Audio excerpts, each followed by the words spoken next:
Bonjour à tous et bienvenue sur Séries et Jeux vidéo. Vous connaissez tous la plupart des séries dont je vais parler aujourd'hui, mais vous ne savez pas forcément qu'elles étaient à l'origine des romans et que leur adaptation est plus ou moins lointaine de l'œuvre originale. Tous les auteurs, en tout cas, ont ramassé un chèque assez sympathique, mais si les séries font partie de ce top 10, c'est qu'ils méritaient très certainement ce qu'ils ont gagné. On retrouve donc dans cette liste du roman historique, du polar, je dirais même une des références du polar, de la fantasy, de la science-fiction et des concepts un peu compliqués que je vais essayer de vous expliquer. J'ai écumé les allées des bibliothèques pour réaliser cette vidéo et voici ce qui ressort des adaptations qui sortent vraiment du lot. C'est parti, générique.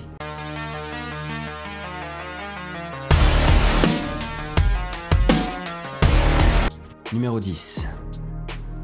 Le Maître du Haut Château. Le Maître du Haut Château est un roman de Philip K. Dick, publié en 1962, qui va recevoir le prix Hugo l'année suivante. Il s'agit d'une uchronie, une réécriture de l'histoire à partir de la modification d'un événement du passé. L'élément qui a tout changé, Roosevelt a été assassiné en 1933 et les États-Unis s'enfoncent ensuite dans une crise économique sans précédent. Du coup, en 1940, il se lance à contre-cœur dans la guerre en Europe et arrive quasiment la fleur au fusil et surtout très mal préparé. Le résultat, c'est qu'ils se font balayer à Pearl Harbor et à côté de ça, les Allemands réduisent à néant les troupes soviétiques de l'autre côté à Stalingrad. Au final, ce sont donc l'Allemagne et le Japon qui remportent la guerre et le roman débute 10 ans après cette victoire. Pourtant, il semblerait qu'un écrivain ait imaginé une histoire alternative, détaillée, où les Américains auraient aidé les Européens à repousser les troupes d'Hitler, provoquant la victoire des Alliés. Ce romancier vivrait dans une maison isolée de tout et une femme va partir à la recherche de ce maître du haut château dans l'espoir de découvrir si ce roman n'est pas plus qu'une œuvre de fiction. Le livre se termine avec une énigme qui nous place face à une mise en abîme qui fait très mal à ceux qui voulaient comme moi une réponse. Du côté de la série, Amazon nous propose une adaptation libre, fortement inspirée de l'œuvre de Philip K. Dick, mais avec quelques libertés scénaristiques sans doute nécessaires à son passage à la télé. Disponible en France depuis décembre 2016, la série nous présente donc les personnages principaux du roman, mais qui ont été complètement modifiés. L'univers est bien plus anxiogène et sombre, mais le fil rouge de la trame historique reste comme dans le livre, la succession qui se met en place petit à petit à cause de la déchéance physique d'Hitler. La série m'a perdu parce que trop éloignée de l'œuvre originale, mais elle apporte quand même une touche dramatique et extrêmement bien mise en scène qui attire légitimement un grand nombre de téléspectateurs. Numéro 9. Outlander.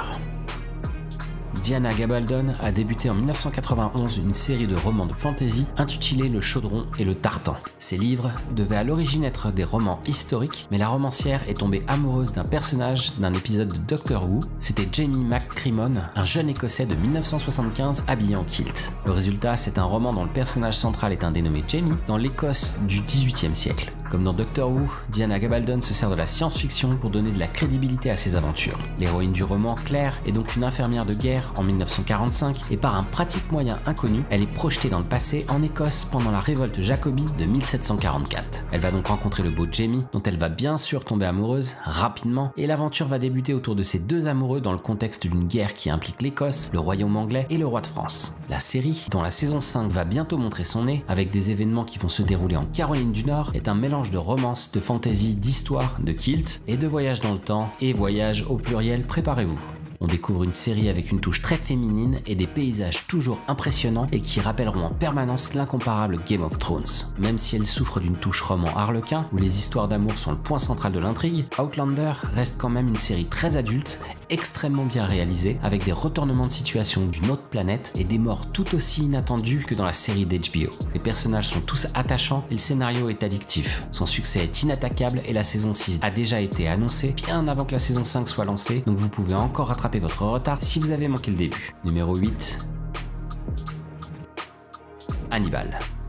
En 1981, Thomas Harris publie Dragon Rouge, qui fait apparaître pour la première fois le personnage d'Hannibal Lecter, qui va devenir l'un des tueurs en série les plus célèbres de l'histoire de la fiction. Dans le roman, un tueur en série qui se fait surnommer Dragon Rouge et qui a supprimé au début de l'intrigue deux familles avec le même mode opératoire. Jack Crawford est à la tête des sciences du comportement au FBI et il vient chercher Will Graham, un ancien spécialiste en médecine légale, pour essayer d'identifier ce tueur avant qu'il ne commette un nouveau meurtre. Pour cela, ils vont aller interroger un cannibale enfermé il y a peu de temps parce qu'il connaîtrait des éléments qui pourraient aider l'enquête des deux spécialistes. Un combat entre deux cerveaux du crime va démarrer dans ce roman entre un homme froid, posé et extrêmement réfléchi et un tueur sans pitié, complètement détraqué et plein de troubles compulsifs. On est en permanence tendu en admirant cette partie d'échecs entre deux tarés. La série Hannibal a été lancée en 2013 sur NBC et en France sur Canal+ et Netflix. On y découvre les débuts de Will Graham qui vient d'être recruté par Jack Crawford pour l'aider sur une enquête problématique. Will Graham, qui n'est pas encore agent spécial, doit utiliser un psychiatre pour légitimer sa position et il se dirige innocemment vers le docteur Hannibal Lecter, mais Graham veut quand même garder cette collaboration sous couvert pour ne pas avoir affaire à un psychologue du FBI. L'histoire d'Hannibal est toujours sombre au fil des enquêtes d'abord, qui sont toutes tordues avec des meurtres dramatiques et inqualifiables, mais aussi sous la forme d'un thriller où on voit évoluer et grandir dans le machiavélisme ce tueur en série qui a un peu de potentiel devant lui. La réalisation est à tomber par terre et on peut facilement avoir du mal à croire que la série ait pu être diffusée sur une chaîne nationale comme NBC. On s'attendrait plus à la voir sur une chaîne du câble comme HBO par exemple. Bref, on découvre la construction de ce Hannibal Lecter qui va devenir une des références de ce qu'on peut appeler aujourd'hui un psychopathe ou un cannibale. Numéro 7. American Gods. American Gods est un récit fantastique sorti en 2001 et écrit par l'inévitable Neil Gaiman. Il se divise en 3 parties et est la suite logique des bandes dessinées de l'auteur qui s'intitulent The Sandman et qui ont été publiées entre 89 et 96. On découvre dans le roman un travail hallucinant sur les mythologies et les folklores du monde entier. Le style est underground avec un langage plutôt familier, voire ordurier, et surtout du côté des dieux qui s'éloignent assez librement des belles images de leur panthéon d'origine. Le départ de l'histoire est la sortie de prison de Ombre qui apprend la mort de sa femme dans un accident de voiture avec son meilleur ami. Il se fait embaucher dans l'avion du retour par un étrange vieil homme qui se fait surnommer Voyageur. Ils débutent ensemble un long voyage en voiture le long des routes des États-Unis où Ombre découvre que son patron est tout simplement le dieu Odin qui part à la recherche de tous les anciens dieux pour débuter une guerre contre les dieux de la Nouvelle-Amérique, à savoir la voiture, Internet, la télévision et les médias en général. On découvre un récit métaphorique et philosophique sur l'évolution de notre société sous la forme d'un road movie avec en fond la quête d'Ombre qui a touché le fond en découvrant que sa vie d'avant était à la fois un simple souvenir mais aussi une série de mensonges et de trahisons. La série, qui est diffusée en France depuis avril 2017 sur Amazon Prime, reprend quasiment à la lettre le roman de Gaiman, avec en plus une touche graphique assez proche de celle d'Hannibal, mais tout en oubliant les limites que s'étaient posées les créateurs de la série parce qu'elle était diffusée sur NBC. Là on est sur une chaîne du câble aux États-Unis, donc les scénaristes et le metteur en scène peuvent se faire plaisir avec la violence, les scènes explicites et les litres de sang balancés à l'écran. Il y a une touche de poésie dans cette décadence avec en fond le pauvre Ombre qui essaye de comprendre dans quoi il se lance sans vraiment avoir peur parce qu'il est à moitié au bord du suicide suite à toutes ces découvertes aussi dramatiques les unes que les autres. Numéro 6. The Handmaid's Tale. Je vais pouvoir me lancer dans la production de dictionnaires. Après l'Uchronie, on passe maintenant à la dystopie. Il s'agit d'un récit de fiction qui nous présente une société incapable d'atteindre le bonheur à l'opposé de l'utopie. Donc La Servante écarlate, qui a été écrite par Margaret Atwood en 85, est une dystopie qui nous présente un futur où la religion a pris le pouvoir aux États-Unis suite à une baisse dramatique du taux de natalité. Les femmes y sont divisées en classes, avec les épouses en haut de l'échelle sociale qui dominent la maison, les Martha qui entretiennent la maison et qui font la cuisine, les éconofemmes qui sont les épouses des hommes pauvres et les tantes qui ont pour mission de former la dernière catégorie, les servantes écarlates qui sont envoyées dans les foyers riches pour servir de reproductrices et offrir aux couples infertiles un enfant. Le reste des femmes, celles qui n'ont aucune utilité, sont envoyées dans les colonies pour manipuler des déchets toxiques. Le personnage principal vient d'être renommé Defred à son arrivée dans son premier foyer en tant que servante écarlate. Elle nous raconte sa vie tout en essayant de ne pas oublier les souvenirs de sa famille avant les événements qui ont fait basculer la société américaine. La série est sortie en 2017 sur la plateforme Hulu et est disponible en France sur OCS d'abord et plus récemment sur les chaînes du groupe TF1. Contrairement au roman, où la base de l'histoire est le basculement progressif de la société vers une dictature d'une branche chrétienne extrémiste, la série nous lance directement dans un monde qui a basculé il y a bien longtemps sans vraiment en expliquer le contexte. On y découvre la pauvre June qui découvre sa nouvelle affectation en tant qu'Offred, la nouvelle servante écarlate de la famille du commandant et de sa femme. L'univers est triste, déprimant, mais surtout terrifiant tant on peut imaginer que cette situation serait littéralement probable dans le monde d'aujourd'hui à condition de quelques événements successifs. Tous les personnages sont extrêmement riches et parfaitement joués pour nous présenter une situation crédible et d'une froideur effrayante avec la mise en avant de tous les plus sombres penchants de l'humanité. Numéro 5. Sherlock. Autant les romans dont je vous avais parlé jusqu'à maintenant étaient tous relativement contemporains, autant là on parle d'un pilier de la littérature mondiale avec une série de romans qui a débuté en 1887 avec une étude en rouge imaginée par Sir Arthur Conan Doyle. On découvre dans ce roman le récit du docteur Watson qui raconte sa première enquête aux côtés d'un détective privé avec des méthodes qui sortent de l'ordinaire. Jusqu'à présent, les enquêtes de police étaient menées à partir de témoignages ou d'aveux des coupables. Le détective Sherlock Holmes utilise une nouvelle méthode. Il empile tous les indices qu'il peut trouver de manière scientifique pour les liés les uns aux autres et en déduire une théorie inattaquable. Ils enquêtent sur un meurtre sans aucune blessure visible, mais avec quelques traces de sang. Ce meurtre est lié à un autre crime qui avait eu lieu quelques temps plus tôt. Sherlock Holmes est le seul à pouvoir dénouer ce fil rouge qui est le lien entre les deux affaires. Il a une logique imbattable et le récit de Watson montre l'admiration qui commence à grandir dans son regard face à cet homme d'une intelligence incomparable. Après cette première tentative, Conan Doyle va poursuivre et la série de livres atteindra au final 4 romans et 56 nouvelles originales. La série va faire ses débuts en juillet 2010 sur la BBC avec comme tête d'affiche Benedict Cumberbatch et Martin Freeman. La série est une adaptation de l'œuvre de Conan Doyle, mais en dehors des personnages principaux, elle prend des libertés avec l'œuvre originale. On se retrouve à l'écran avec des événements qui se déroulent à l'époque contemporaine où Sherlock Holmes est consultant pour les enquêtes de Scotland Yard. Il accueille le docteur Watson comme nouveau colocataire. Watson vient de quitter l'armée et présente des traces de syndrome post-traumatique suite à des événements choquants qu'il a pu connaître sur le front en Afghanistan. Et surtout, une blessure qui l'a profondément handicapé. Les saisons sont très courtes et on retrouve régulièrement 3 épisodes de 90 minutes avec une enquête distincte à chaque fois, mais rapidement, le fil rouge de l'aventure sera l'affrontement entre Holmes et le professeur Moriarty, qui est lui consultant pour le milieu criminel et qui deviendra rapidement son opposé maléfique. Les deux hommes vont rivaliser d'intelligence et de subtilité pour montrer qu'ils sont l'élite de leur spécialité, et même après sa mort, Moriarty a quand même trouvé un moyen pour toucher Holmes du fond de sa tombe. Numéro 4. Killing Eve. Luke Jennings imagine les débuts de l'agent Eve Polastri en 2014 dans le premier roman d'une série de 4 intitulé Codename Villanelle. Le roman s'attache plus précisément à la jeune Oksana Vorontsova qui, après avoir exécuté les meurtriers de ses parents, est recrutée par une agence secrète comme tueuse à gages. En échange, elle obtient une vie pleine de luxe. Le roman met face à face la psychopathe Villanelle et l'agent Eve Polastri qui est un agent handicapé du MI5.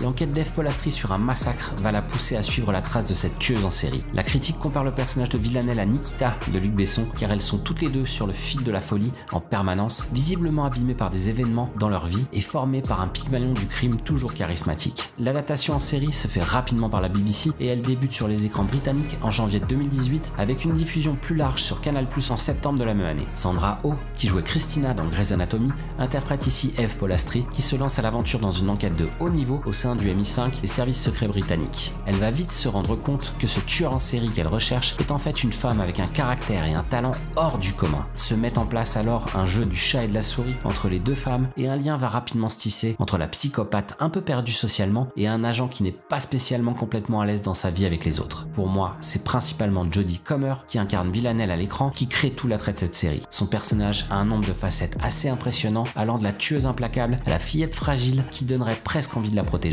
On sait parfaitement dès le départ que leur chemin va se croiser à un moment ou à un autre, mais le problème est de savoir si ce sera pour le bien ou pour le mal. La saison 2 va bientôt faire son arrivée et elle débutera quelques dizaines de secondes après le retournement de situation du dernier épisode de la première saison à Paris. Une autre chasse va être lancée avec un troisième acteur qui va bouleverser la donne dans cette relation toujours sur le fil entre attraction et opposition. Numéro 3. The Expanse. L'univers de The Expanse a débuté en 2014 avec un premier roman intitulé L'éveil du Léviathan, écrit par les auteurs américains Daniel Abraham et Ty Frank, et publié sous le pseudonyme de James S.A. Corey. Le scénario se déroule dans le futur et la quasi-totalité du système solaire a été colonisée par la Terre. La planète Mars, qui devait à l'origine devenir une planète terraformée où les humains pourraient partir vivre une nouvelle vie loin d'une Terre au bout de ses capacités, est devenue une colonie militaire avec un système de vie plus que spartiate. Autour des deux planètes dirigeantes du système solaire existe une ceinture d'astéroïdes où vivent les ouvriers des stations minières ou des trafiquants de tout type. Les habitants de la ceinture, les ceinturiens, luttent pour obtenir un peu plus de considération et surtout l'indépendance parce qu'ils s'estiment utilisés par la Terre et Mars qui ont elles-mêmes des relations plus que tendues. Les événements du roman débutent avec le lieutenant James Holden qui dirige un vaisseau transporteur de glace, le Canterbury, entre Saturne et Cérès qui se trouve en plein milieu de la ceinture d'astéroïdes. En chemin, il reçoit un message de détresse d'un autre navire, le Scopuli, et décide de lui porter assistance en toute connaissance des risques de piraterie que ça implique. Ce petit épisode entre deux vaisseaux sans importance dans une zone perdue du système solaire impliquant des acteurs sans plus d'importance va quand même lancer une réaction en chaîne qui va complètement bouleverser la galaxie elle-même avec une menace bien plus grande que la guerre qui pourrait être lancée entre la Terre, Mars et la ceinture d'astéroïdes. La série, qui a débuté en décembre 2015 sur Sci-Fi aux États-Unis, a connu des hauts et des bas depuis l'annonce de son annulation par Sci-Fi en 2018 et son sauvetage par Amazon Prime quelques semaines plus tard. La 4e saison va débuter en 2019 sur Amazon à une échelle considérable complètement différente de ce qu'on a pu connaître jusqu'à aujourd'hui après les événements de fin de saison 3. Là où le roman s'attache à développer l'approche socio-économique de l'organisation de l'Alliance Terre et Mars, avec comme grands perdants les Ceinturiens, la série s'attarde bien plus sur l'intrigue principale et dévoile des éléments du scénario qui ne sont pas approfondis dans les romans. Numéro 2. Dexter. En 2004, Jeff Lindsay nous fait découvrir le récit de Dexter Morgan, un expert médico-légal en analyse de traces de sang pour la police de Miami. Ce Dexter est à ses heures perdues un tueur en série qui est contraint d'éliminer méthodiquement des criminels qui ont échappé au système judiciaire américain, tout ça pour satisfaire une part de sa personnalité, le passager noir. Il réussit à vivre ses deux vies en parallèle, sans grand problème, jusqu'à ce qu'un autre tueur en série le déstabilise en s'attaquant aux prostituées de la ville de Miami. Il commence petit à petit à être fasciné par ce tueur et ses méthodes qui lui paraissent pleines de talent. Le problème, c'est que la sœur de Dexter, Debra, qui travaille à la brigade des mœurs de Miami, voit dans cette enquête un bon moyen pour obtenir une promotion sympathique et atteindre le statut d'inspecteur à la brigade criminelle. Elle demande bien sûr à son frère un coup de main pour la pistonner, car il a déjà un pied dans la brigade en tant qu'expert médico-légal. Dexter va donc être partagé entre aider sa sœur ou la garder à l'écart pour pouvoir continuer à admirer ce tueur qu'il considère comme un artiste du crime. Concernant la série qui a débuté en 2006 sur Showtime et diffusée en France sur TF1 à partir de 2010, c'est Michael C. Hall qui a été choisi pour incarner le serial killer justicier et il le fait à merveille. Son attitude détachée et à la limite de l'autisme lui donne un charisme assez particulier. Il apparaît comme une machine capable de tout pour satisfaire ce sombre passager qui le dirige dans ses crimes. La série utilise les bases du roman de Jeff Lindsay mais s'en éloigne rapidement dès la fin de la première saison. Elle apporte un souffle nouveau au roman et apporte à chaque saison un nouveau modèle à Dexter qui finalement va faire preuve de faiblesse dans ses méthodes ou dans les choix de ses victimes avec le tueur de la Trinité qui restera l'un des pires psychopathes de l'histoire de la télé. Si la fin de la série a été littéralement bâclée, il a été question de produire en 2017 une nouvelle saison, mais pour l'instant aucune suite n'a été donnée. Peut-être que nous reverrons un jour Dexter Morgan ressurgir sur les plages de Miami. Numéro 1. Game of Thrones. Après quelques tentatives de science-fiction comme le Volcrine ou des épisodes de séries télé comme Wild Cards ou La 5e dimension, George R.R. Martin, un auteur pas trop connu, se lance en 91 dans l'écriture d'un roman de science-fiction, mais il est frappé par la pensée saisissante d'un garçon qui assiste à une décapitation et trouve des loups dans la neige. Il lâche immédiatement son travail et commence l'écriture d'un roman médiéval fantastique avec en tête son admiration pour l'œuvre de Tolkien et son Seigneur des Anneaux. Il se reprendra plusieurs fois pour terminer ce premier volume qui devait faire partie d'une simple trilogie. En voyant l'étendue de ce qu'il était possible de faire, Martin s'est rapidement rendu compte qu'il lui faudrait en fait pas moins de 6 volumes pour venir à bout de l'histoire qu'il avait en tête. De ce jeune garçon qui assistait à une décapitation, on en est aujourd'hui à quelque chose comme 150 966 cadavres en 67 épisodes et il en reste encore 6 avec une guerre qui est sur le point de débuter, donc le compteur va encore monter significativement. Je suis d'accord que la phrase Valar Morghulis est importante dans l'univers de Martin, mais la série a quand même battu un ou deux records sur le sujet. Avec les 3 premiers volumes de la saga qui feront respectivement 1000 pages, 1200 pages et 1500 pages, Martin atteint à chaque fois les 10 premières places du New York Times Bestseller List de la semaine. Et à partir du 4e volume, A Feast of Crows, les ventes explosent littéralement pour atteindre à chaque fois la première place de la liste et y rester pendant un bon bout de temps. Le succès des romans a donc été extrêmement rapide, l'adaptation en série a donc été une évidence et les droits des livres ont été achetés par la chaîne HBO en 2006 avec un début de tournage en janvier 2007. Le pilote a représenté un budget proche de 10 millions de dollars pour la chaîne et a été regardé par presque 5 millions de téléspectateurs au global. La suite, vous la connaissez tous, 3 petits dragons, un mariage rouge, une explosion surprise à Port-Réal et 2 ou 3 marcheurs blancs qui vont foutre un peu le bordel dans le jeu des trônes dont Cersei parlait à Ned dans la saison 1, quelques temps avant de lui montrer qui avait perdu.